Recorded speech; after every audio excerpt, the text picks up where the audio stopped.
How to speak English in small talk. Do you ever feel nervous when someone says, "Hi, how are you?" and your mind goes empty? You know the words. You know the grammar.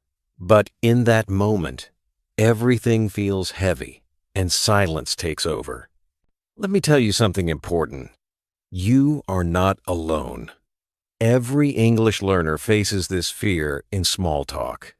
But here's the truth. Small talk is not about perfect English. It's about connection.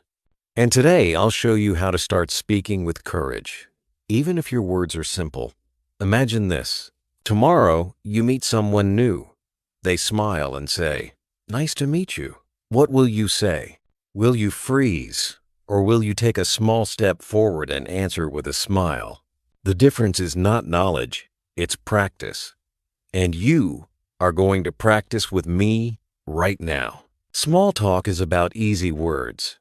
It starts with simple questions. How are you? Where are you from? What do you do? These are short, but they open doors. You don't need big sentences. You don't need difficult grammar. You only need to think fast and speak with confidence. For example, if someone asks you, "How are you?" you can say, "I'm fine, thank you. How are you?" That is enough. Do you see? You don't need long answers to connect.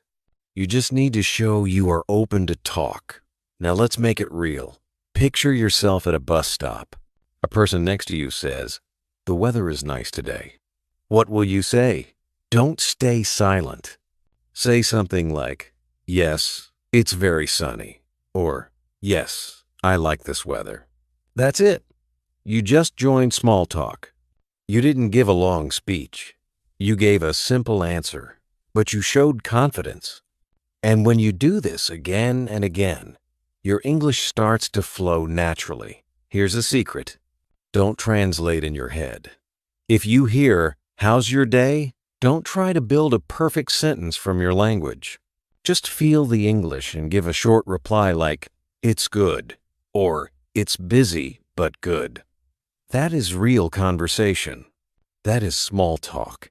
And step by step, you will feel lighter and faster. Maybe you are thinking, "But what if I make a mistake?"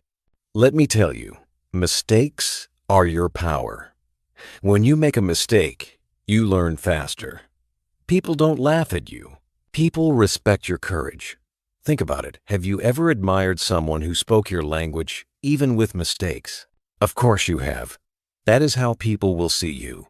Brave, confident, growing every day.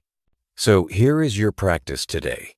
Speak these lines out loud with me. Hi, how are you? I'm good, thank you. Where are you from? I'm from your country. What do you do? I'm a student. These sentences are your keys. They are small, but they open big doors in conversations. The more you repeat them, the stronger your English voice becomes. Now, I want you to imagine one thing. Tomorrow, someone smiles at you and says hello. Will you look away, or will you answer back with courage? Your future confidence depends on what you choose in that moment. And I believe you will choose to speak. Because you are not weak. You are learning, you are growing, and every small talk is your chance to shine. If you felt motivated today, don't stop here. Practice these sentences again after this video. Comment below with your favorite small talk line, and I will read it. And don't forget to like this video, share it with a friend, and follow for more English learning tips. Your voice matters, and I will see you in the next video.